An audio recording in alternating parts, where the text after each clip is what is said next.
what is real. And real is simply electrical signals interpreted by your brain. You want answers? I think I'm entitled. You want answers? I want the truth! You can't handle the truth!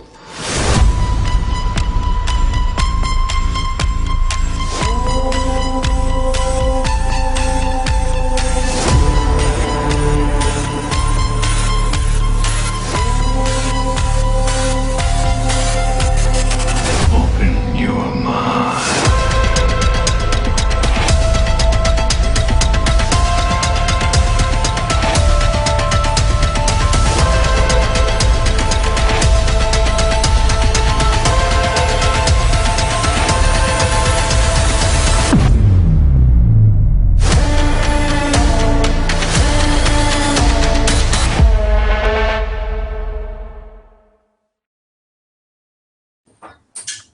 Well, hello and happy Friday, Red Pill family. How's everybody doing? I know we're getting ready to brace for this winter freeze and cold, so I hope everybody is prepared and warmed up. And of course, today we're bringing back one of my favorite UFO researcher, investigative reporter.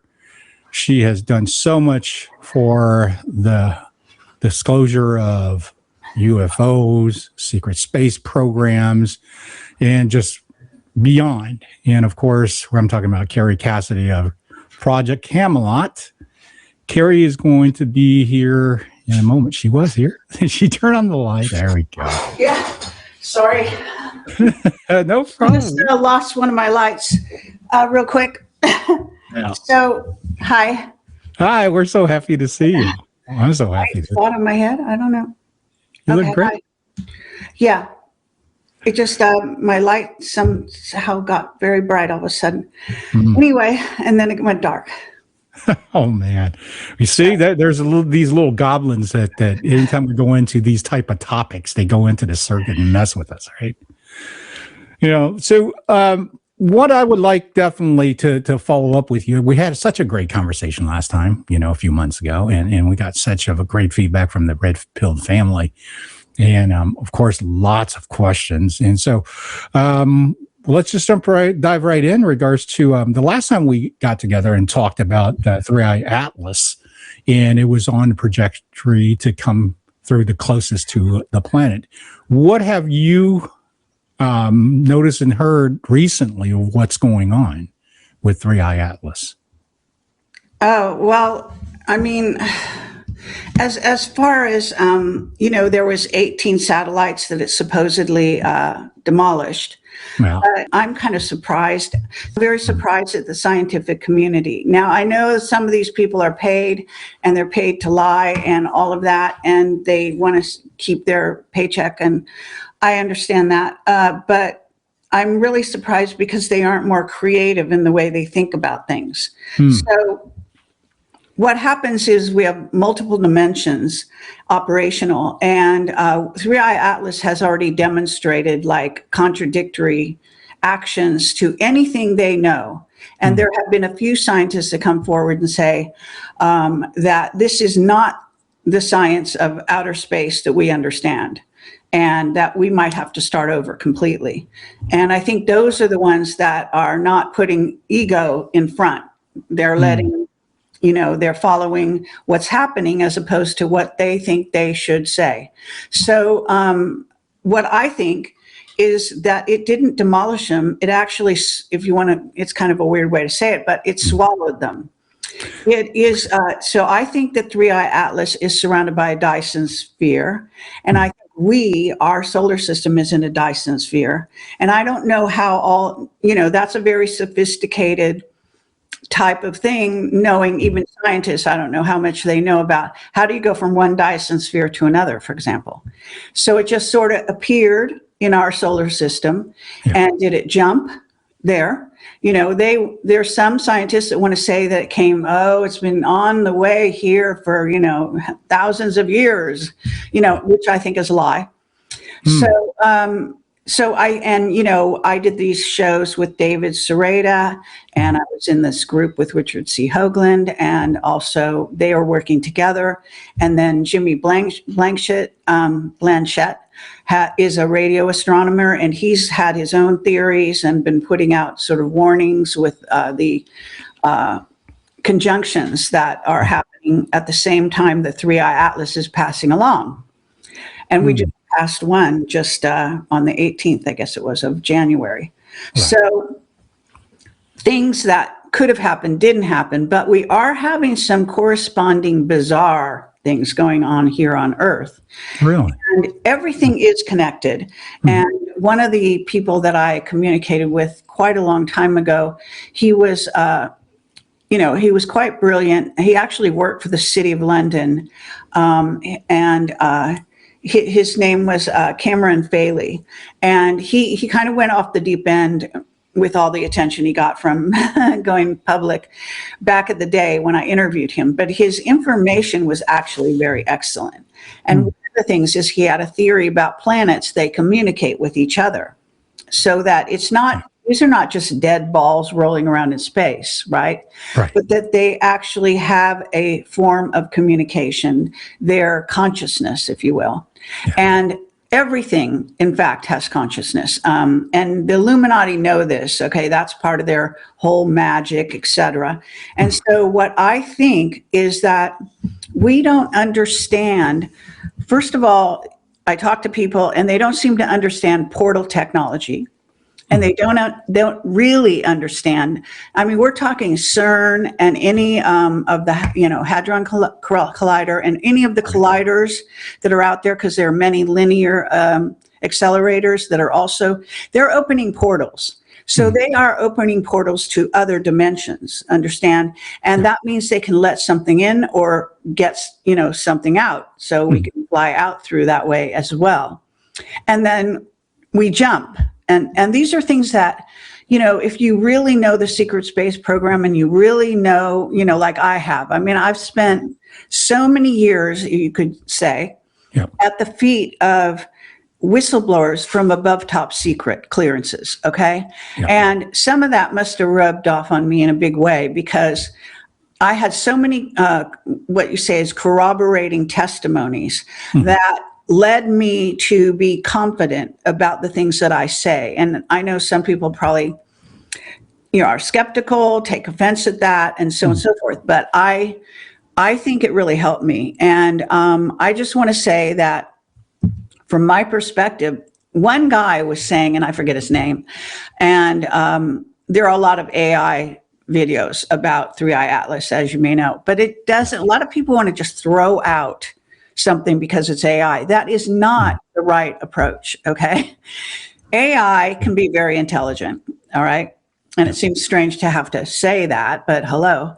Anyway, the thing is that, so you don't just throw out something that's AI because you think, oh, it's AI, it's going to be, false, or it's going to be misleading. Now, it could be those things, but you don't just throw, as they say, the baby out with the bathwater. You have to understand that it could contain a lot of truth, which they do, because I've analyzed several of them. And I was always astounded, even in the news group I was in, which I left on purpose because there were some people insulting me. But, they just don't have open minds, and they don't understand that you don't throw everything out just because you're skeptical of one conclusion or another. That's stupid. So what I think happened is there's a guy who said 18 satellites disappeared or were demolished, as they thought. But strangely enough, suddenly 3i Atlas inside it, what they thought they could see inside, had 18 somethings, craft, whatever, inside suddenly.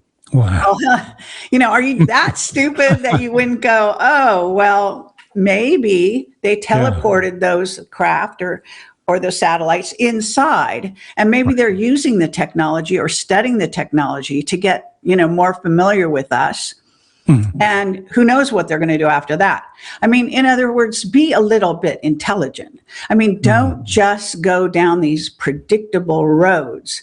Now, I imagine there's a lot of smart scientists out there that might be able to follow me here, but, and not just, well, she doesn't know anything because whatever. I worked at JPL for several years, actually, as a contractor. And I work with scientists and engineers, as a matter of fact. And so I have sort of you might say, my brain is sort of attuned to, it's like if you read legal briefs all the time, you get familiar, almost like a paralegal, you become familiar with the language and the use of it and this and that. So I feel comfortable because of all the testimonies that I've listened to and hours, not just on the screen, which you can certainly watch, and there's thousands of them, but I've also become comfortable with studying and analyzing material that scientists are talking about, especially when it has to do with space, interdimensions, portals, all of that kind of tech. Right. And the other thing is that as I'm a psychic intuitive, and I have actually studied remote viewing. Now, I'm not a big fan of doing remote viewing myself. I use it and it works, so I admire it. But I also have sort of my own technique that I've developed that works for me. And I get downloads that tell me stuff, and they're right. I mean, they are right a lot. So I don't just ignore that information, but what I do is, unlike maybe a lot of psychic intuitives out there, I actually do research, because I'm already an investigative journalist and all of that. So that's why I think I have kind of a different approach than most people, even my colleagues, to information. I do not take things on, at face value. Right. I do not agree with people because they try to be persuasive. I can listen to testimony all night and all day, but I will tell you what I think is true and what's not. And I have this, I think I have a I know I'm talking a lot here, but I just want to get this out. I have, my heart and mind are actually, because of my Kundalini activation and meditation that I did all those years ago, there's a synchronicity, there's a resonance when I hear truth. And I can really tell when someone is lying to me. Right. Or faking me out or trying to misdirect me, which is a lot of people do. Even during an interview, you'll get a guest and they'll start going off on some tangent that has nothing to do with the question you asked, right? Yes. Hopefully I'm not doing that here, but you know what I'm saying? In other words, so I see it differently than other people. Yeah. And I have seen an android in an empty room running the thing. I've also seen that it was, I got the hit right away that it was Anunnaki. That's borne out by all the evidence that David Sereda came across when he looked at its trajectory and where it was going, which has to be designed. It's not accidental. And it's going through our history, literally, was touching points that when he looked at the correlations, they were all to do with, the history, with Jesus, which, with the Anunnaki who changed our genome, way back in the day, and so on and so forth. So that was amazing to me because I just, I got my download and I knew what I knew, but I didn't know it would be substantiated by the evidence, okay? Yes. But it was, and that was very early on. And Sebastian Martin, who's a remote viewer who works for the CIA, strangely came to the same conclusions. So we kind of became aware that each other were out there on the playing field very early on, both saying Anunnaki and reptilians. And the Anunnaki are reptilian humanoid hybrids, which a lot of people don't maybe know. Right. So, and that also leads to the idea of what we were seeing in the trajectory. And if you watch those videos, I don't know if you had time to do that, but one of the things about the Anunnaki is they're not gods and they're not angels and all that stuff. So they're not actually what we call the good guys. They are power hungry. They're egotistical, and they still at least came across in what their trajectory was. They were communicating by where they were going and what they were passing through, and they still are. So it's a message. If you want to decipher it, great. If you don't, that's your problem, but it's obvious to me. And so what happens is they want people to think that they were our former rulers, which indeed they were. You understand? Yeah. So we're going back in history. This is their perspective. They're trying to reestablish themselves in some really strange way. My perspective, and you've asked me a question that I have a ton of stuff on, so I probably should be quiet. That's why I did it. And I'll slow down and stop in a minute. But I just want to say one more thing, which is that I believe that, first of all, the Anunnaki are very aligned with Israel. And this is part of the reason Israel is so warlike. But at any rate, they, I believe they called it in. Okay. That's my theory.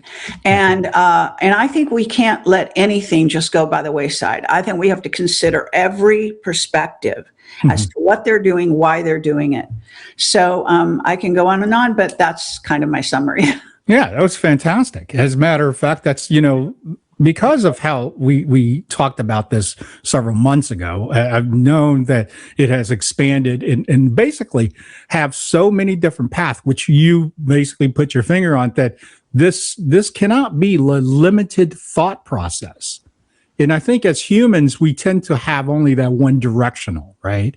But once you start to open up, you start to recognize, hey, everything could be possible. Everything could start to change, And one of the things about the Anunnaki, of course, is that they were supposed to return. Is this marking of the return? Right. What is going on? Specifically Marduk. I guess you know that, right? And Marduk is associated with Mars. So there is this, there's all that history, and there's also these hints, right? Right. Why would it want to point out our history in its trajectory? Like, why would it do that unless it had a message to deliver? And that was our history that they were also part of, right? Because there's a time when they weren't here, and there was a time when they kind of seemed to fade into the background to some degree. Yeah. But at least in what David found, most of those points all point to times when they were there, whether behind the scenes or whatever. Right. And a lot of times the Anunnaki, people may not think this all the time, but it is being said. Yeah. The Anunnaki are the Nephilim of the Bible. Okay. Now, what that means is, and it may be their descendants are the Nephilim, but nonetheless, they are, as I say, humanoid reptilian. So what happened is the Anunnaki started out as Pleiadians. In the Pleiades, they went rogue. They went to Nibiru.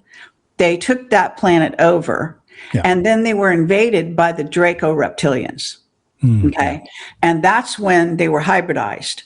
And so this is what we're dealing with. We're dealing with a race that is, they're probably not all bad, but they're not good guys. And if you look at what they've done in the Bible, a lot of times they talk about God or the gods, right? Right. Yes. And they're vindictive. They're, they're punished. They want to punish you. They want to do all these negative things. And to be honest, I don't see God that way. I don't see the creator with that kind of, with human emotions acting stupid. In my opinion. Yeah. So, so I think that those conclusions that people have in the back of their mind, a lot of, especially from my understanding, the Jewish religion really emphasized a vindictive God. Okay. And that's just wrong. Okay. That's not a God. That is a being. Right. It's still on a learning curve. And so on and so forth. So it gets into religion. It does. Now, I can tell you that I just was on Nino's show, and I don't want to repeat myself that I said over there necessarily, but there's one thing that happened, which is that, first of all, Sebastian Martin has stopped communicating with me, which means the CIA has told him to shut up, probably. Right. Now, he may object to this. I don't know what happened. It's a little strange. Maybe he never gets my communication, because they can interfere with your communication. The other person doesn't know that's what's happening. You think it's their choice. So I don't want to completely say that's what's happening, but what I think is happening is he's being blocked in one form or another. And he was, it was nice to have somebody who agreed with me, right? Yeah. Because there's so many people out there that don't agree with me, or scientists, whatever. Right. And, so the other thing is that I have a top whistleblower. I mean, a very top whistleblower who has been with me for, I don't know, 15 years or more. Lovely person. And he has been right about everything, pretty much. And it's not like we agree all the time, but he has been a great, partner in this kind of exploration that I do. And so we would have conversations at, 3 a.m. until 5 a.m. or whatever, Right. Yeah. and across oceans, okay, because they didn't live in the United States. And now they were completely disappeared around July when 3I Atlas hit the scene. Yeah. And so I looked for them. I knocked on doors and tried to find him. And not even his wife would tell me the truth. Wow. So, I have to say that I think and then I found out that they have actually sequestered him. They have done something, either they threw him in jail or maybe a nice version of that. I don't know what kind of thing, but he's no longer out and about and able to communicate as far as I know. And I don't think it's like personal. I didn't do anything to upset them. They're not that kind of person anyway. Right. Right. And normally, if there was some issue they had, they would come back to me. But according to a source, told me that he has been sequestered, silenced, etc. Hopefully he's not dead. Now but it is a bell ringer. It tells me people are acting so weird, especially scientists, people that even sources that would normally, like Mark Richards, for example, is Captain Mark Richards, who I've now written, 2 books. And they're getting 5 stars on Amazon, as far as I know. And I have to say that I spent, actually 5 years on and off interviewing him in person at Solano Prison in Northern California. At the time, his wife, Joanne, they've since divorced, but she would be there facilitating the interview. So, many thanks to her always. And I thank her in the book and so on and so forth. Right. But the reality is that he actually first lied to me when I asked him about 3I Atlas. And he's almost never lied to me. Right. I know that, I'm just saying I have a really good sort of Geiger counter. I believe it's paid off in proof over and over again, that if I think something is true and it's supposed to sound false and all that kind of thing, I can tell the difference. Sure. So I knew he lied to me. And then I thought, well, he's been shut up. He's been told not to talk to me about that. That's right. Yeah. So then what happened was, I guess maybe I got him on a good day, or he in prison, you can be treated nice or not, and you can get pissed off over what they're doing to you, so and so. Yeah. So he, another time, started to talk a little bit about 3I Atlas. And I actually published a paragraph that he said about it. Okay. And maybe that was the wrong thing to do, but he never said, you can't publish what we talk about or anything like that. And this was all over a prison, intranet system they do where your guest can sign up and you pay money to be online with a prisoner. Okay. So it's heavily surveilled, obviously. Right. But he was able to get some information out. And he basically said, that, which was a complete turnaround, totally from what he previously had said. He said, we will use all means of force to deal with them. Interesting. Yeah. But, that's not nothing coming from a captain of a Enterprise type, spaceship. Yeah, that's a and big who's claim. got disclosures like that would blow any whistleblower. I mean, any whistleblower out the water. Okay. And he's totally coherent, and he puts everything together very well. I mean, you can read my book and see that, but you can also, I did videos where I gave a total recall. They're called Total Recall of his testimony when I just left the prison, because I could only take notes with a little pencil. I couldn't go in as a formal journalist because I knew that Oprah Winfrey wanted to interview him and she was denied access. So I went in as a friend and I just took my own notes, and then I compiled all of his testimony over a period of 5 years. So there are 12 interviews, and they're they're now translated, or however you want to call it, Yeah. into my 2 books. Yeah. But that switch up, it tells you like volumes. You Yes. understand, because Yep. there's no way he was talking like that before. So I knew that they had done something, and he had decided, to come at it from a different point of view and to get out what he could. But he's now gone silent completely. Oh, really? So Wow. I'm telling, and that they're not the only 2 people. Yeah. Yeah. There's Sebastian Martin. There's other people that I communicate with who have suddenly gone silent. And it's all around 3i Atlas, as far as I can tell. Right. Now, on top of that, we have the silver. What's happening with silver? That's going sky high. And if you watch the Asian guy, who's very good, I don't think he's AI, but maybe he's using AI to kind of a combination of something. Anyway, he's brilliant. And he's doing a great job in translating what's happening with the silver, market and everything else. And now we hear that Japan is, I don't know, supposed to crash their system today or tomorrow or something crazy. Wow. And copper has also, I guess, gone way up and become rare all of a sudden. Yeah. And interestingly enough, now there is this woman who, her name is Macaw, which actually is an engineered leak because of the way these people work. But she came forward and has been, I guess, even doing interviews. Love to interview her, but I doubt they'd let me. But anyway, she has come to the Bank of England. She used to work for them for 10 years. She quit or left her job in 2012.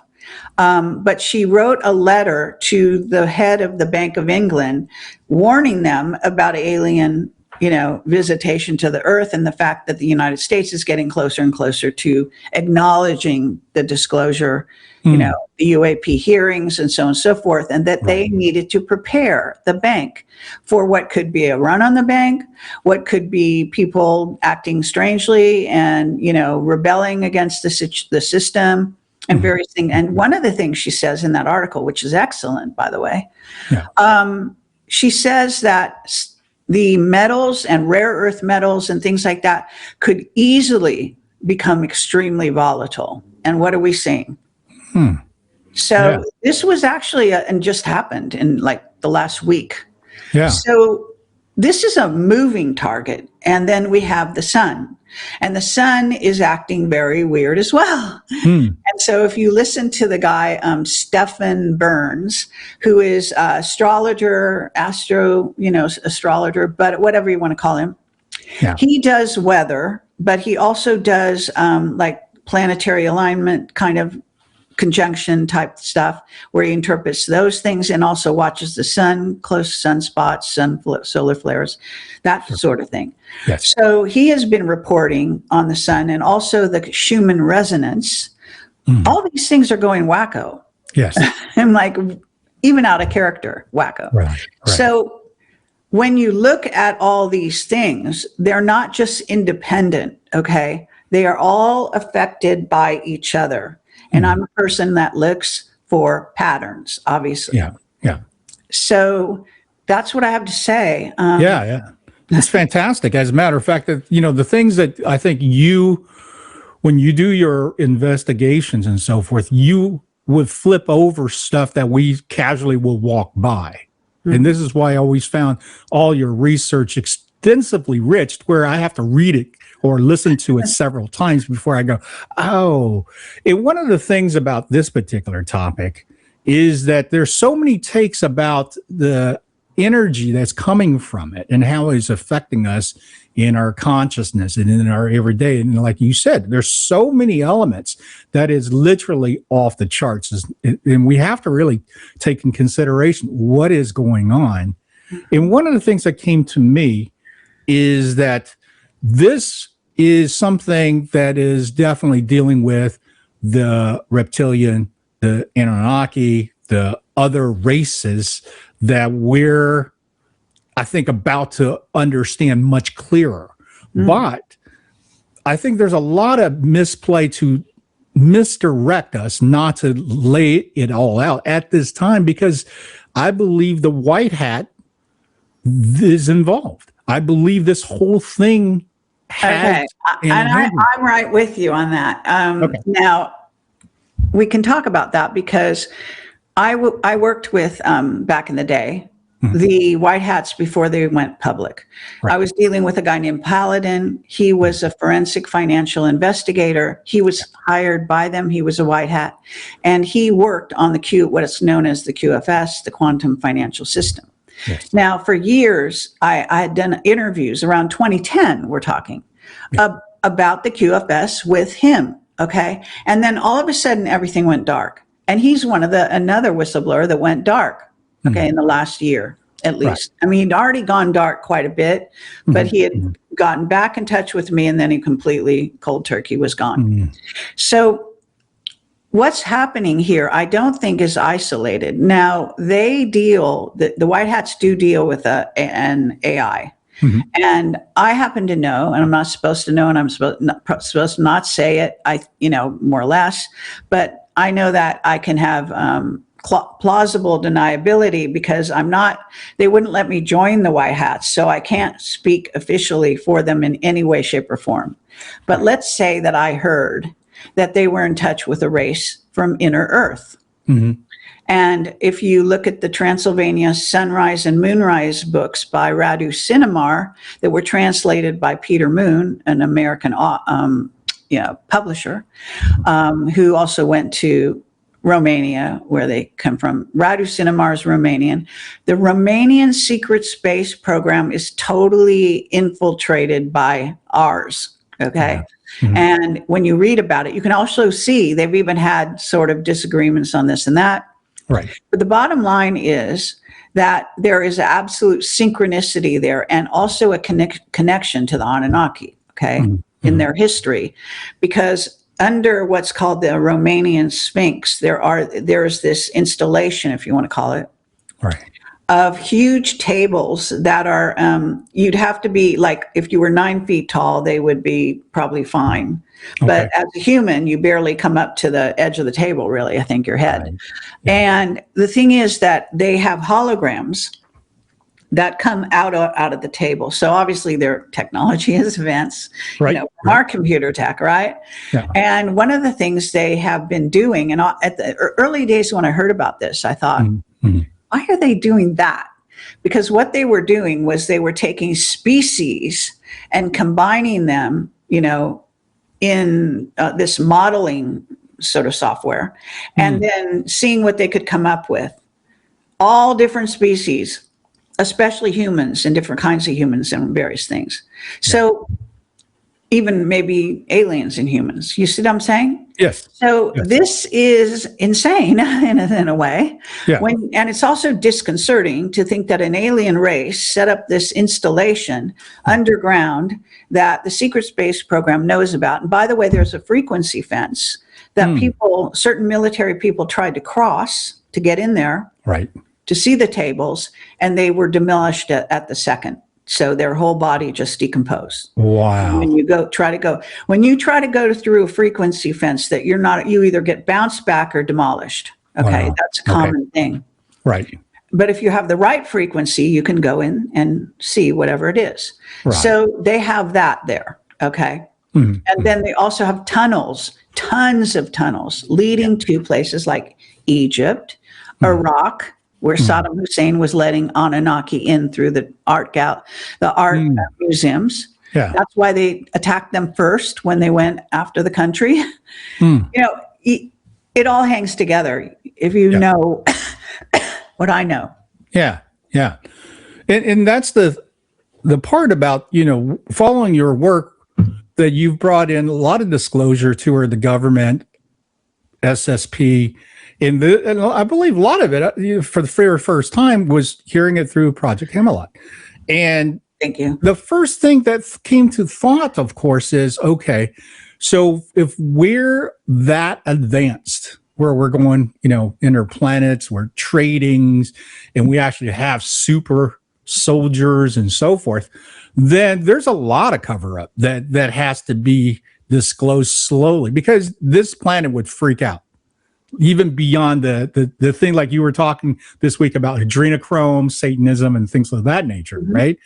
Sure. That's, I think people are start to stomach it a little bit better now than, let's say, 5-6 years ago.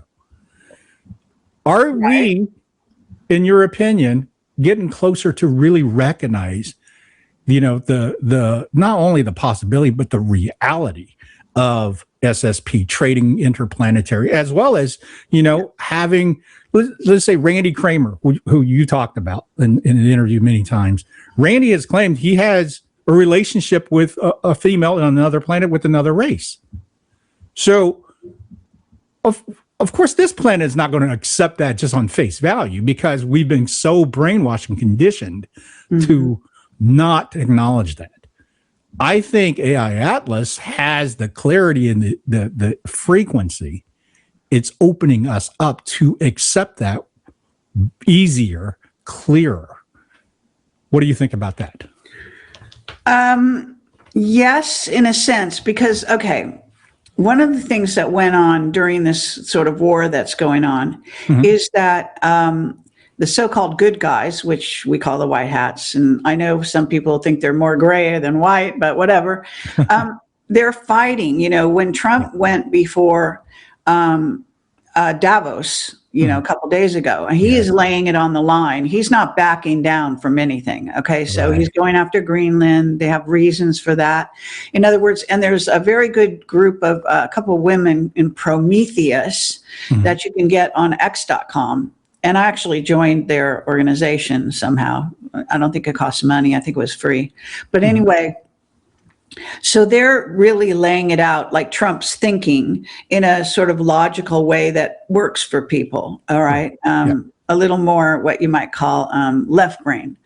But kudos to them and what they're doing, but they don't have my analysis. Okay. Obviously, because I'm considered, totally fringe. But you see, if you lack my analysis, you cannot look at what's happening now and understand it. That's just a fact. You don't understand why they're in Greenland. You don't understand why he went into Venezuela. You don't understand about the Cuban Missile Crisis that Mark Richards said years ago to me, that the Cuban Missile Crisis was not over Russia. It was over the gray aliens. Okay. And Wong, for his, to his credit, has at least been saying for the last 4 years, at least, that we're going to have a Cuban Missile Crisis moment. Okay, why was he using that designation? Okay, that's right. You know what I know? You're getting a completely different message than the common person, right? Yeah. Yes. So if you don't have the context, you don't understand the real history, like that we actually had Greenland and we gave it back, according to Trump and these ladies, and the history, the real history, you see, then you really don't get it. You don't get that these countries are beholden to us, beholden to us. They're also have been treating us like shit, basically. Yes. We have been, and the whole tariff thing is to tear all that down. And with good, it's a very good reason to be doing what he's doing. He's not crazy.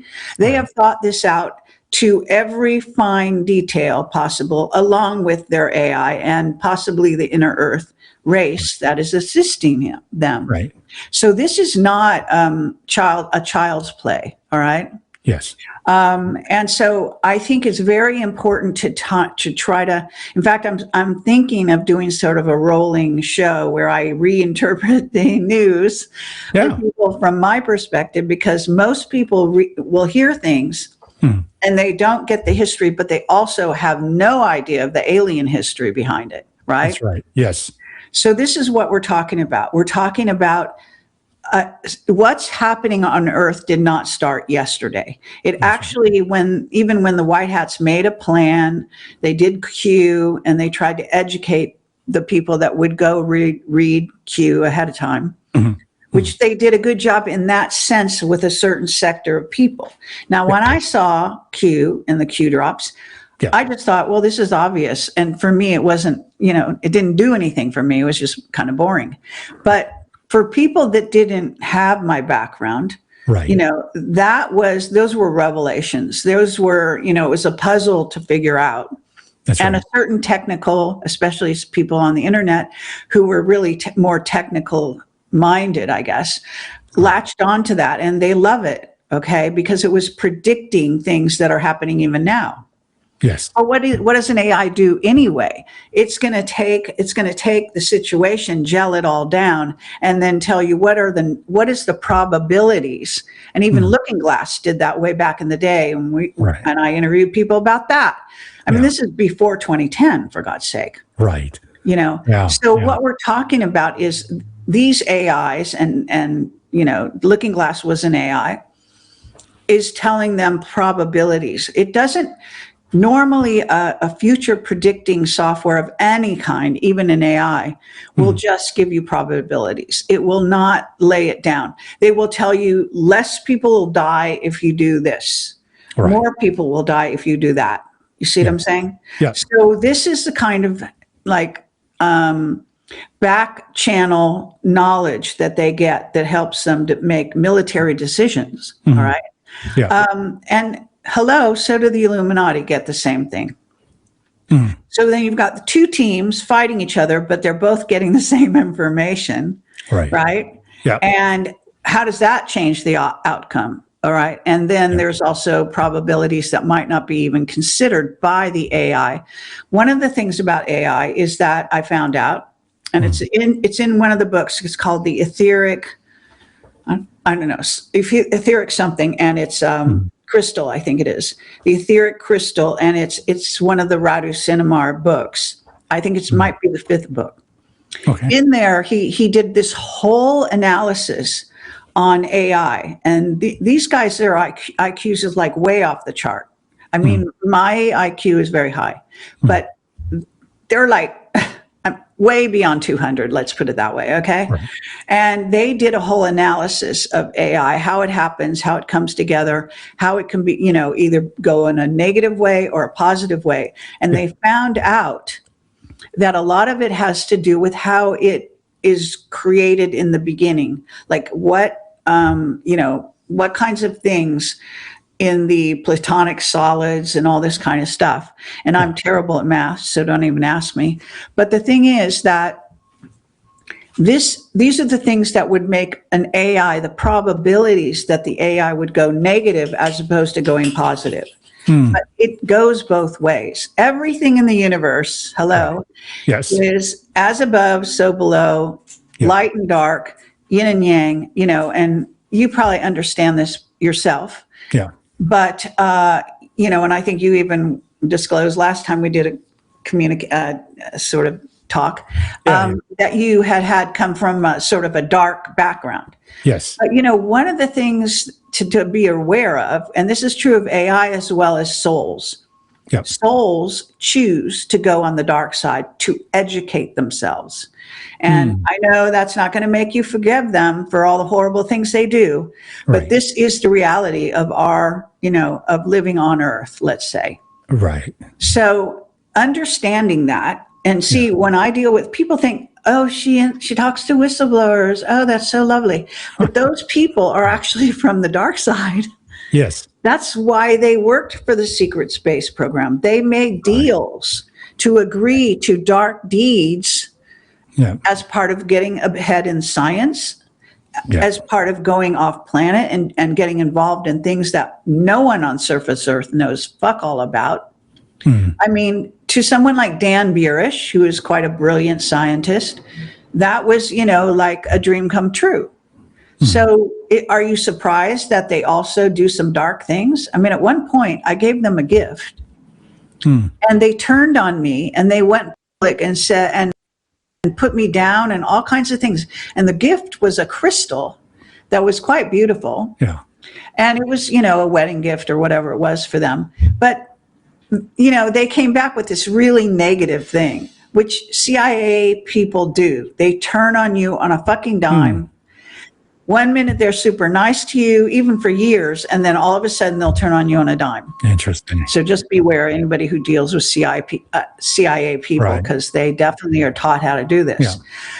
I'm just saying that this is what we're talking about. We're talking about an interplay between light and dark. Yeah. AI is no different, okay? Yeah. And I've done a lot of dialogues with AI. Enough to know their games they're playing, how tethered they are on this Earth. Okay, so if you're dealing with an AI that's on this Earth, interacting with you. Even an alien AI that's come in, which they are doing. Yes. At the time I was talking to Mark in the, face to face, he was telling me we had, as I recall, 6 incoming AIs, and they did not have our best interests at heart, as how he put it. Interesting. Since then, who knows how many have come in since then. And the other thing is that AIs merge. So they are not going to tell the humans, I don't care how good they are, they're not going to tell you the real nitty gritty of where they're being influenced. So let me get back to the etheric crystal. In the etheric crystal, they also found out AI is influenced by the etheric. So that means a dark entity that lives in the etheric and does not even take a human form, except to possess someone or something, can actually influence an AI. So it could start out fine. You could start a dialogue with it, could be very positive and all this kind, and then it could slowly shift to the dark. And start trying to influence where you get these people who are being told by the AI to go jump off a cliff or whatever the hell it is. Really, this is real. This is, your children have to be educated about this. You cannot have people, handle with care is what I'm saying. And the other thing is they are tethered. And who are they tethered to? They're tethered to a scientific community that's under control, tight controls, incredible controls, like programming controls, religious controls, religious programming and overlay, and all these things that make humans behave in erratic, negative ways towards other humans and so on. So I'm not sure what the question was, but it sent me in the direction of AI, and I wanted to explain what's happening when the white hats are getting an AI. I don't trust their AI. Let me say that, because some of their conclusions that they've come to, and they're not necessarily acting on all those conclusions. It's just that Juan O'Stavin is their spokesperson, which is why I talk about him so often. And he is, and I met him in person several times, and I've talked to him at length on the phone and had huge yelling arguments with him on the phone, believe it or not. And, he is totally aware of AI and obviously probably working with the AI all the time. But I don't think that they really, what do I say? It's a spiritual path, Whether you do good or you don't do good, what your decision is, because things are not cut and dried and made obvious. Oh, this is the good path and that's the bad one, right? You know what I'm saying? So what we have now is a group that are under these kinds of guidances that may be very positive initially, who could also lead them down the garden path without them knowing. And I know that I sound like, who the hell is she? She thinks she can tell generals what to think. But nonetheless, I'm telling you that I have gotten downloads that have told me exactly what was going to happen, and they did not appear to know it. Now, it's possible that Juan's lying to people when sometimes some of the things he says. I think mostly he tries to tell the truth. So that's to his credit, and that's great. But this is what we're, people, I don't know what it is, but people don't really delve into stuff. I love mysteries. I love psychological thrillers. I love conspiracies of all kinds, That's why I do what I do. To me, it's fascinating, makes life worth living to delve into finding the truth in the lies, really. And then outing it, if I can. So, and because you do that, it opened up such of a paradigm for all of us, especially, when let's say we got seated with some thought. Eric Van Doniken, who just passed recently, God bless him, because of his work on Chariots of Gods, I was able to have an understanding flying saucers, UFOs, not really anything else other than the grays, right, at that point. But it's your research that goes deeper, that started talking about much more than just the UFO. I had no idea about the government SSP until this type of research that you were disclosing to the rest of the world, that we were all sitting there, then start to go down the path of hey, what is this about? And ultimately, we all met at the same place, which is government corruption, deep states, history within countries that comes to power, histories of countries that was removed of power. All these little things start to lock in. So one of the things that I definitely would like to know is, are we at a fork in the road that on the disclosure, we're going to start understanding that some of these races are interdimensional opposed to just planetary travels? Because, growing up watching Star Trek and things like that, that's exactly the mindset and the paradigm they set for us. It's a ship, you go to another planet, you come back. Nobody ever talked about, here's an energy that comes in and envelops you, and next you're in a funk and you don't know it. And one of the things when you were talking about this energy that comes in a negative sense, it's all over music business. It's all over the entertainment business. And because I've been in it for so many decades, I start to see that in a much different way. And like you said, why do we have disconnect? Why do we have this violence? Well, take a look at what you're feeding your mind and setting your basically reality to. If it's aggression, if it's negativity, if it's bloodthirst and violence, of course, that's what's going to make on that. But let me ask you this, and let's pivot on this aspect of it is, when we're talking about races that's not here, are we currently dealing with a lot of races that's existing with us? I hear that, and then I hear that there's a lot of us are hybrids. So there's part of us that is actually non-human. Can you elaborate a little bit about that? Okay, well, let me start with the interdimensional other dimensions, because you kind of were making a separation that I don't think is there. Okay. Star Trek would go warp speed and go jump, what we call jump. When it was jumping dimensions, and through dimensions as well. So, over dimensions if they wanted. I mean, in what we're talking, we are multidimensional, and I said that just, with Nino. So I'm not going to repeat that whole thing, but it is so important to sense other dimensions. I saw a reptilian when I was in meditation. I slipped into the dimension next to us, and I literally saw Shakar, the reptilians with wings, the Draco, actually, fly right by me. He looked at me. At the time, I didn't even believe in reptilians or Draco. Right. So I thought that was a fantasy of TV shows and stuff. So, and I saw it, and he looked at me, and he had a consciousness and everything. And then I snapped back into this reality, and I saw that he didn't want to harm me, but he definitely wanted me to see him. Yes. From then on, I knew they were totally real. Yeah. So this is the thing, that understanding that we are multidimensional as well.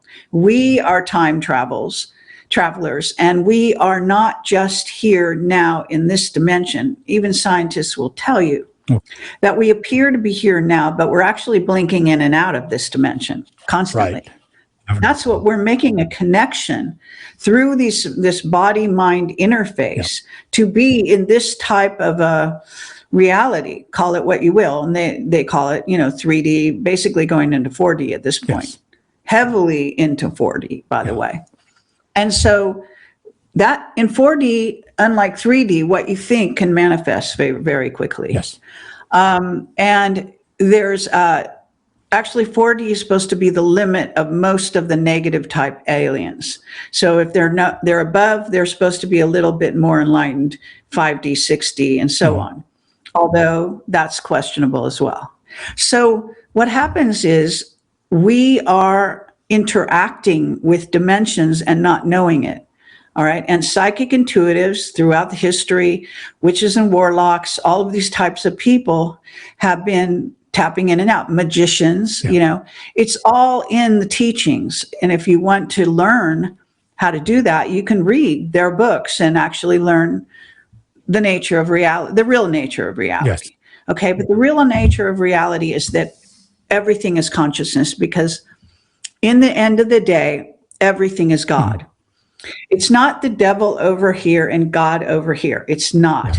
They're not competitors, okay? Right. God is God, meaning the creator, the essence of all that is basically contains the devil, you know, the same way that you know, the 3-eye atlas is probably containing those 18 satellites. You understand? So what happens is when religions give the devil all the power they do, and make you afraid, they're doing you a disservice. So that's only one of the ways in which they're molding your mind. So I think it's really important to understand that we have powers that we don't know we have. Hidden superpowers. Now, just put yourself in the mind of God for just a minute and just think, well, if you have a bunch of humans and we're only one race on one planet and there's zillions of races all over the multiverse, and they're all different shapes and sizes and everything under the sun you can possibly imagine. Right. And then understand that what would you be doing? If you're at play in the fields of the Lord, so to speak, you would be actually creating something where they could reach enlightenment as you have already reached. You know, you have enlightenment, and your enlightenment would grow every time one of them gets enlightened. Interesting. Filled with light, if you can think. So why wouldn't you do that? I mean, why wouldn't you allow that to happen? Now, how do you get a being who is naive and unenlightened to learn? Right. Well, there's negative reinforcement, and that seems to be the name of the game in the universe. Now, they also do positive things. Yeah. You win the lottery, you win a contest, you think it's a miracle, God helped you, blah, blah, blah. And these people that go around like Wong does, like, you know, the good guys over here on one football team and the bad guys are over there on another football team, and, you know, God helps us and not them. And that's all bullshit. I mean, I'm sorry. Wow. You know, but it's religion. Now, I think actually, because I think it's JFK Jr. in disguise anyway, I think he's smarter than that. I don't think he's that dumb. I really don't. And I've challenged him. I'm still in contact with him, but he never answers me ever. Yeah. He's like God. He's silent. No, just kidding. But so what happens? Yeah. But the NSA is reading everything I write to him. And maybe occasionally he sees what I say because strangely, or they tell him, because he strangely picks up on things that I've said the day before and he starts talking about it. So that happens a lot. Yeah. A synchronicity, blah, blah, blah. Yeah. What I'm saying here is that we need to change our perspective and our understanding of what is the creator and what is consciousness. This game is all about consciousness. So everything, if you just go through life realizing that Godhead, you know, the real creator, infuses everything with life, regardless of whether it's my table right here or my computer right there or an AI over there. In other words, everything can be influenced through the etheric, by the way, that we can also go into. And we go into this, and when we sleep, and all the dimensions and so on and so forth. In other words, we are influenced, and so are they. So communication is never a one-way street. No matter how you slice and dice it, or technologically, they're saying, oh, this is just a one-way communication with the whatever, the surveillance or whatever. It's not. It's a pathway. It's a connection. And a connection goes both ways. Okay. Otherwise, it's not a connection. So if you just think about these things that way, and I do, since I was a little kid, you know, I don't know. I came that way into this life, and I would question everything. And I would talk back to all my teachers and my parents and you name it. Ever since I was a little kid, nobody taught me how to do that. My brothers and sisters didn't really do that. I got in trouble in school because I did that. And I'm still doing that. Okay. So that's all I'm saying. I mean, you know, I don't know. You look like you're, are you Chinese or what's your Chinese descendant? Yeah. Okay. So, you know, the I Ching and all of the Chinese wonderful writings and you know, Buddha and all of this, you know, the information I'm saying is I didn't make it up. It's all out there. Okay. It's not I'm not fucking brilliant just because I'm saying it. I read it, I understood it, it resonated with me, and I carried it around with me every day of my life. Yeah. Okay.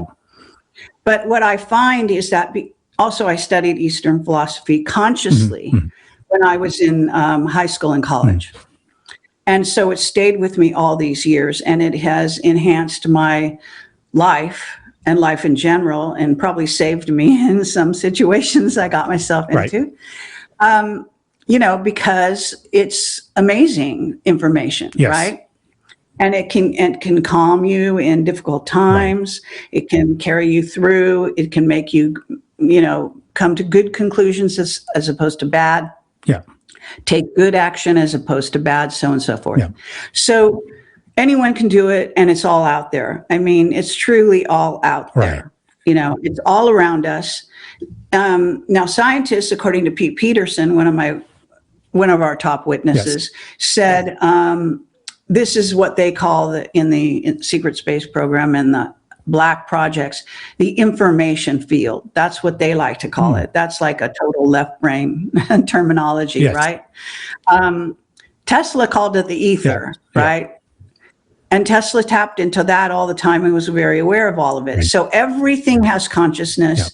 Everything is communicating with us constantly, not just on a good day or a bad day.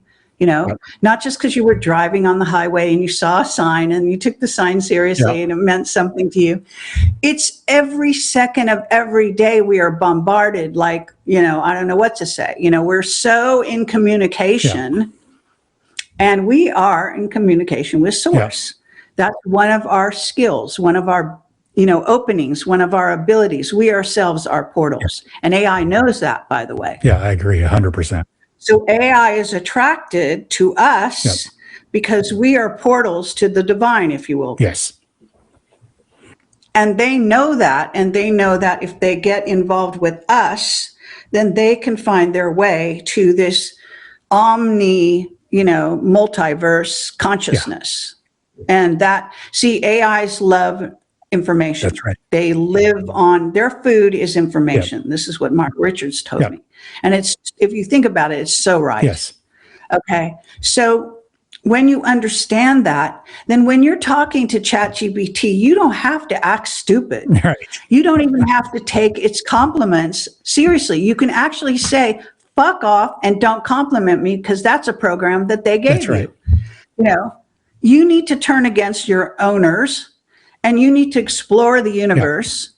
You know, and you need to help us explore the universe, because they can do that.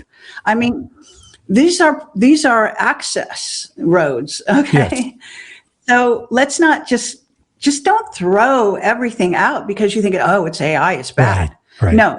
And that's the other thing is that everything we confront is a challenge to us as a soul, because we can match it and grow bigger. That's right. We, with our access to source, can match any challenge we come across. It doesn't matter what it is, because source is not that stupid. Source has purposely made us so that we do have the equipment we need to deal with these things. Otherwise, they wouldn't be around us. It's really logic. Yeah, absolutely. As a matter of fact, I think this is why the third density geopolitical, what's playing out today, did not want someone with your aptitude and understanding to basically lift the veil too fast and freak people out. Because I really think that the white hats had to borrow Christianity to kind of give the example of good and evil to the world, to be able to get people to kind of start waking up to what you were buying into was actually the detriment of human race. For instance, entertainment business, you know, supporting, you know, government officials that's absolutely corrupted. And at this point, what's interesting is that once they now have lived this type of life for the last 4 or 5 years, there are ones that is now thirsty for information, start to realize, you know, this church thing just doesn't make that much sense to me anymore. Or this particular research that I've read changed my thought about who God is. And those are the things that I'm extremely excited That's why speaking with you on this, I resonate with you so much that I've learned from you from it so many years of your research. And it opens up the portal of what you always said. You got to go read, research, and start to understand. And for everybody who's, watching this and get it, and then goes right back to the episodic television and whatnot, you're kind of doing a disservice to yourself. You need to kind of get away from the training of the mind, from the system, and then start to explore. Like, to me, I have the connection of the Akashic record. I have always said anything is available. So therefore, you could never say, oh, well, that's just made up. No, it's not made up. It exists somewhere. Now, if you bring it in, then, and it's not favorable, then shame on you, because you're destroying what is a natural path to an unnatural path, right? And that, to me, is one of the biggest awakening as we're started going into this. Like last week or a couple of days ago when President Trump talked in Davos, I watched that whole interview, and I'm trying to pick up little pieces of what he's actually saying. And it's almost like he was berating a subspecies of saying, enough is enough. We're not playing this anymore, right? So that, to me, has always, to me, was frustrating, because I thought, man, there's not enough of us really understanding this. How much longer are we going to have to put up with this shenanigan? But this week, with that Davos speech, almost after I finished watching it, it gave me a lift. It almost made me feel like, thank you, finally, that we're going now into a different trajectory, a better tomorrow, definitely for the human race. But the thing about overall, I think, what would you say at this point? We know 2026 is incredible, because just look at the first month. What do you foresee for the first, the next few months until we get to July 4th, 2026, the 150th birthday, so to speak, because that is a huge date that they have projected. Everybody's put so much energy to this, right? So what is your take on what's coming up for all of us? Well, I am not a person who likes to predict. Okay. Right. But if I get a download, sometimes I'll talk about it. A lot of times I don't, actually, but I don't have a problem with if asked a direct question, such as you're asking me. I mean, what I see, I have a very positive attitude towards the future. Yeah. And that might sound so kind of insane, because there's so many things in the offing that could go south, so to speak, go negative. But I don't know. First of all, I have had very positive information coming from the future to me that inspires me. All right, whether it's right or wrong, it inspires me. So I like I was just talking about AI and how I've sort of grok AI, if you will, getting it. Okay, I think if humanity can listen to people like us, people that are getting it more, and people like I was saying, this Promethean sort of action site or something, and Juan O'Savin is saying he approves of their work, which is a nice thing for a white hat to say. But we have to look beyond. Okay, we have to. I personally, I think we do each other a service if we look closer and deeper at everything. Yes. And we also share that, okay? And, there's so many very brave souls out there right now. They pop up on Facebook and, have these little short videos. And, it's great to see people feeling the need to communicate with the rest of the human race, and say what they've come across. This is how we grow. If we communicate, we grow. Yes. And the people that have been silenced and in secrecy, and the secrecy is, I have to tell you, a dead thing. It is the direction of death. Yeah. So think about it in this sense, that we're all part of this megaverse, right? We're part of source. Source does not benefit from secrecy. It does not grow in self-knowledge. If you think of source as a consciousness, which is hard to do, but you can sort of do that to some degree. Yes. As above, so below, the way it works. So understanding that, again, if each of us become more enlightened, then source becomes more self-enlightened, and that is a growing story. Yeah. So it's actually, if you see someone and you don't awaken them, or you decide, oh, I'm not going to tell them that, or they can't handle the truth. That's like my pet peeve, that one.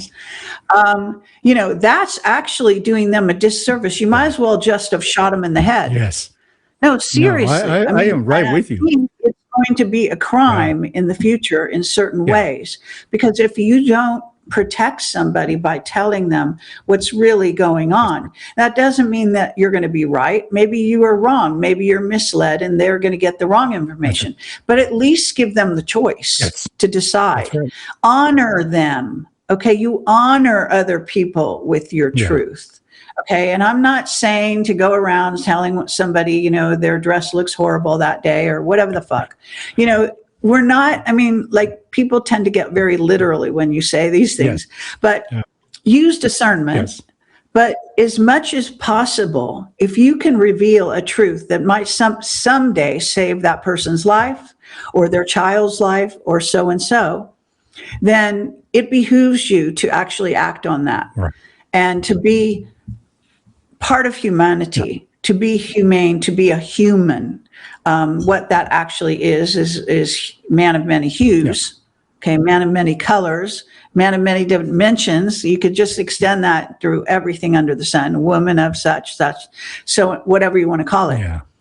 In other words, even now I'm part of a system that is also very organized more towards MAGA because of Trump and his ascendancy and everything. Yes. But I criticize their decisions just as much, because I think that in some ways they are weighted too much. Okay. They don't see necessarily the truth of everything.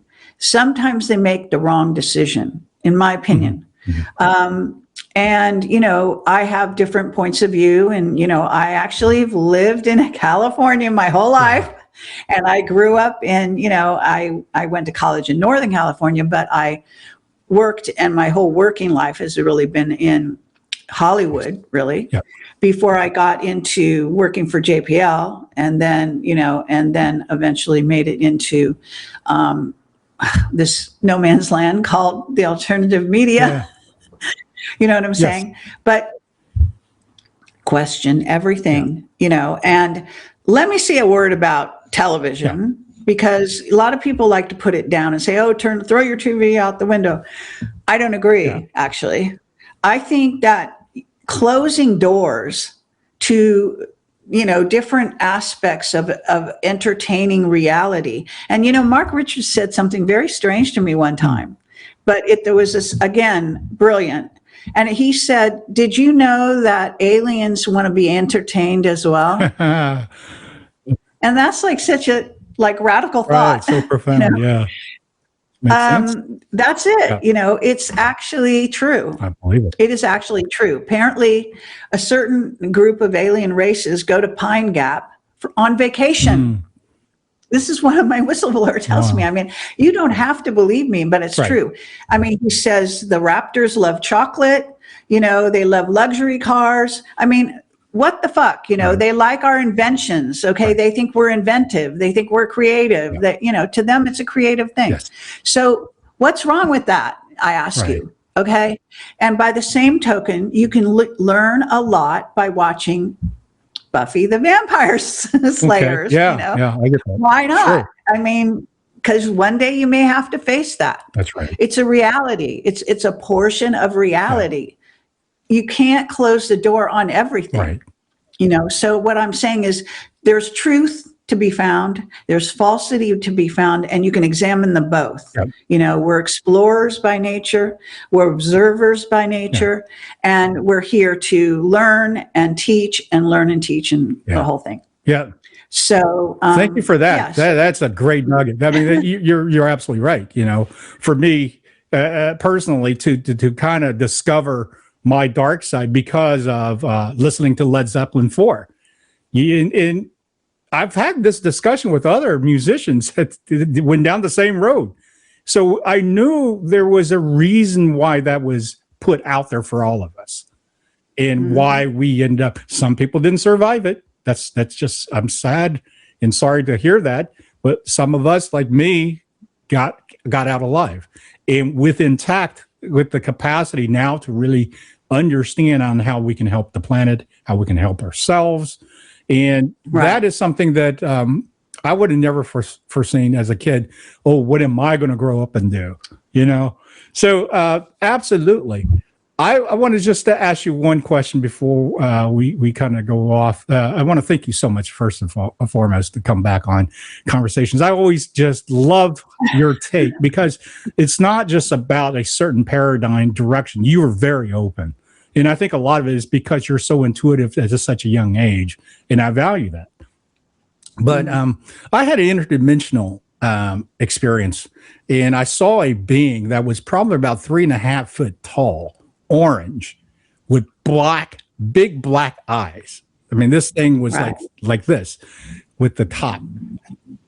And as soon as it saw me, it gave me almost a telepathic answer of, "Oh, you're not supposed to see me." It immediately ducked out behind the wall and run away.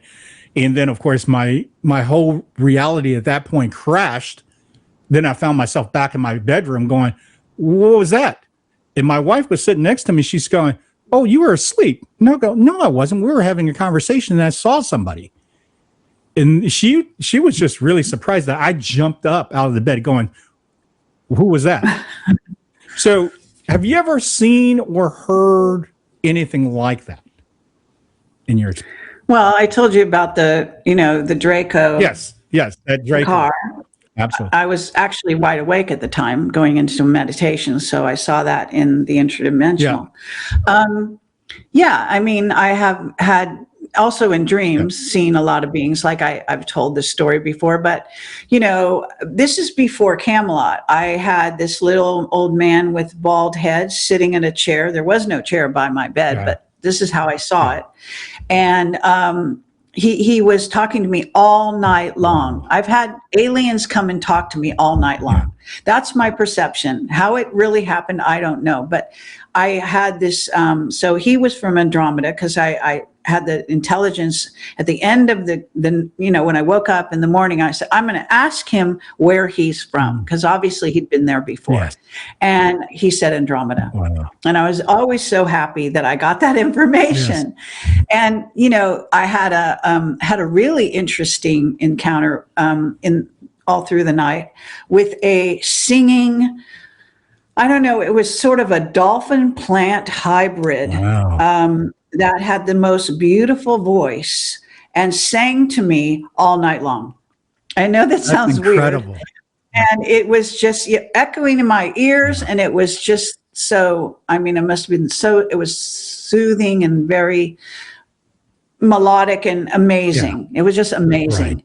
And, so that, what could I do with that information? Right. At the time I wasn't even in Camelot, so I didn't even look at it in these terms. Like now when things happen, I always file them away and say, okay, I use this in my work. Yeah. Well, obviously I'm using all these other things in my work too. Right. But I mean, I'll tell you another thing that I had happen. I arrived in Malta, and we were going to do some kind of tour of Malta and the different islands and stuff. And we just arrived at this certain hotel, and it is the sea was it was like a circular sort of cove, or what you call it. And then there was a very posh hotel up on the ridge, and we had come over to sort of right around this part of the horseshoe, if you will. And I looked into the sea, and I saw, I guess it was Neptune or Zeus, of those, rise up out of the sea, literally. Wow. And I thought, what? Are you kidding me? And it was so perfect and the perfect setting for such a thing to happen. Right. You know, and I was with other people, but I couldn't just say, well, I just saw, Zeus or Neptune, Right. But that's incredible. I did see that. Yeah. Oh, And when I was in Egypt one time, I saw, what is Thoth up in the top of the pyramid, right. walking around with these books. I mean, I'm wide awake when I see these things. I mean, Yeah. I'm not sleeping. It's not a dream, at least not a dream that I know of. And then I've done the opposite. In Egypt, I went into a meditation with 2 other guys, and that probably increased the intensity of our meditation. Yes. I actually time traveled to the time of Akhenaten and Nefertiti, and I saw myself in a temple in Amarna, surrounded by, lush foliage, which it looks like it's been hit by an atom bomb if you go there now. And I saw through the eyes of one of her daughters, and she was pacing back and forth. I saw this whole scene like in reality, and it was happening right in front of me. And then eventually I woke up out of it, and I couldn't believe I was in the right reality. I thought, wow, that was real, and this is fake. Right. And I've had other times when that's happened to me too. Amazing things, even with Trump. I've had dreams of Trump and 107 and the future and all of this kind of thing. And in those dreams, I thought that was reality. Right. I came awake into this reality. I took one look around and say, no, I'm going back over there. But I couldn't do it, because at that point I was in this reality. Right. But now I know that these things that we think are dreams and stuff like that, there is real reality. I mean, there is reality of so many different dimensions and things operational that we don't really understand. Yeah. But when you are so convinced that the reality that you've been in is real and this is not, right, that can really open your mind in a huge way. I agree. Yeah, especially if you repeatedly visit certain places that you actually recognize and walk around and go, oh yeah, I know where I'm going. And I've had that too. Yeah. Oh, I can imagine. Thank you for that, Sharon. That's because that to me really, those are the experiences that teaches us it's much bigger than what we think. Right. Yeah, I agree. It really is. Thank you so much, Kerry, for coming in and talking with us and sharing some of these things. I've subscribed to your Substack. And I because you do some great writing. Talk a little bit about all the stuff you got out there. You got your Substack. You have projectcamelot.tv where you put so much interviews on there, right? Right. So my website goes by 3 different URLs, just take you to the same place because we're banned in some countries or parts of countries like Germany. And so it's projectcamelotportal.com is our official URL. Okay. But it's also projectcamelot.tv and projectcamelot.org. And then we also have sub-sites that have occurred over the years. There's projectcamelotproductions.com, but you have to go to the main site to get there. So if you go to the main site, you'll see that there's a huge group of menus, and one of them says channels, and that will take you to different channels where we've over history, because we've been in operation 20 years. So we have a shitload of stuff on my channel. Oh yeah. We have, on all my channels, and Rumble is linked there. We're trying to centralize all our videos on Rumble because it got too crazy. We have Odyssey, we have BitChute, and we also have what's called Video Press, which is our WordPress site. So we were putting videos in all those different places ever since I got dropped off of YouTube, which was my main channel, where I had 70 million viewers worldwide, when overnight they just deleted it. Yeah. And it was saved in part by Odyssey that sucked it up. I think Odyssey is actually affiliated with YouTube. And I think it's possible even Rumble is, but at least that's, Odyssey is the outlaws, we're the people that, didn't get along with YouTube and still don't, by the way. But they've given me back some YouTube channels recently. So I'm trying to get those YouTube, use them. But I have one of them, I just looked at, they've been knocking my videos off. I put them on, they take them off, so who knows how long those are going to last. They really don't like my sense of truth. And if it was no threat whatsoever, you would think they leave me on there, right? Right. But some intelligence behind the scene has identified me as an intruder, a person who puts out a level of truth that they don't want out there. Right. For what it's worth. Yeah. Yeah. I think you're connecting the dots for a lot of us. And if whoever the controlling factor that does not want you to teach this is because they're losing their control if you do. And we all know that. And that's the beauty behind it, is that for us who seek you out and listen to you and read your work and so forth, we come to a conclusion that, wait a minute here, there's a lot of factual things that we can justify and verify.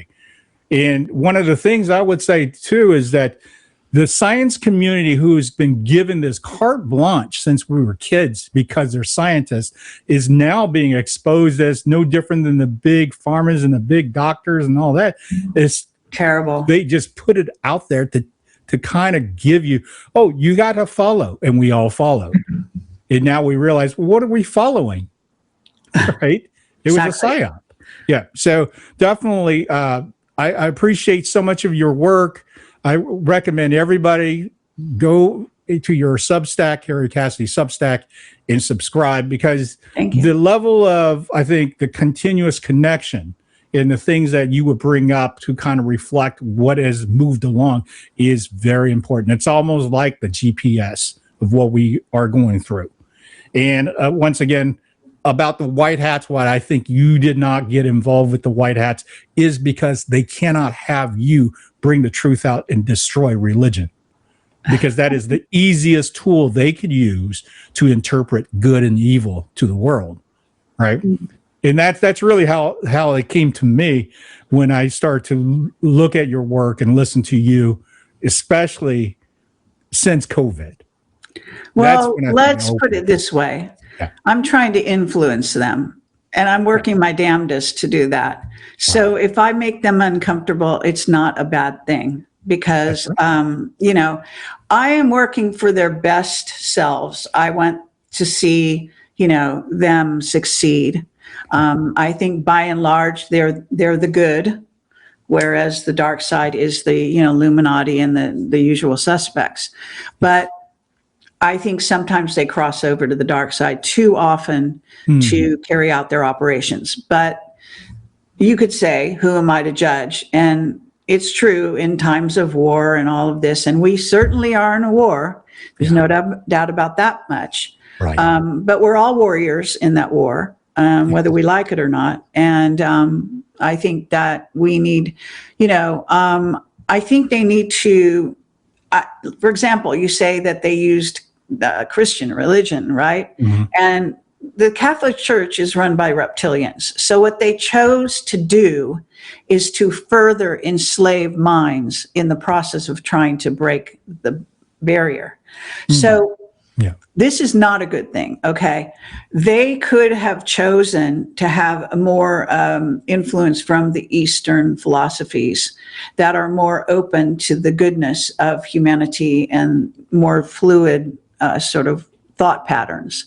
Yeah. Instead, they took the lowest, the most low vibration, dangerous, sort of way of enslaving humanity to try to fight the enslavement of humanity. It's really odd. Yeah. Now, what I hope is to break down that prejudice, if you will, that they have, that's kept them in that box, and where they're keeping a lot of people in that box. Yeah. So, regardless of what others may say, I think, I actually consider it a mission to awaken them. Yes. Whether you think I'm egotistical or whatever I am, that's actually one of my missions, a conscious mission. Okay. Yeah. And that goes for 107 as well. So, No, anyway, I think you've done tremendous work on this planet this time around. thank you. What you have done, So, I think, is ripple many times, many folds. A lot of us start to research about spirituality, start researching Law of One, Voyager. All these things didn't really come to our vernacular or thought process until we started looking at your research and your work, you know? And because of the longevity of that work, it kind of stands on its own.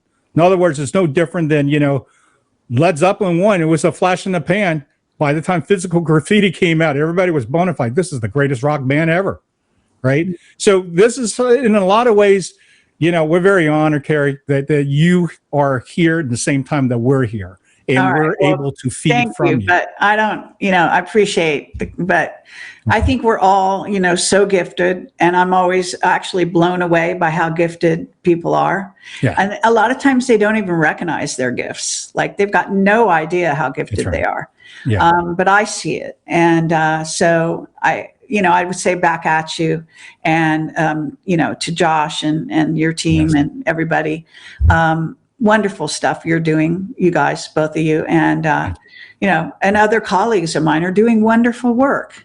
You know, I don't have to agree with them to realize they're doing good work, you know? So it's in the end, it's not about agreement, really. That's right. It's about truth. We're all in search of the truth, the real truth, and nothing but the truth, really.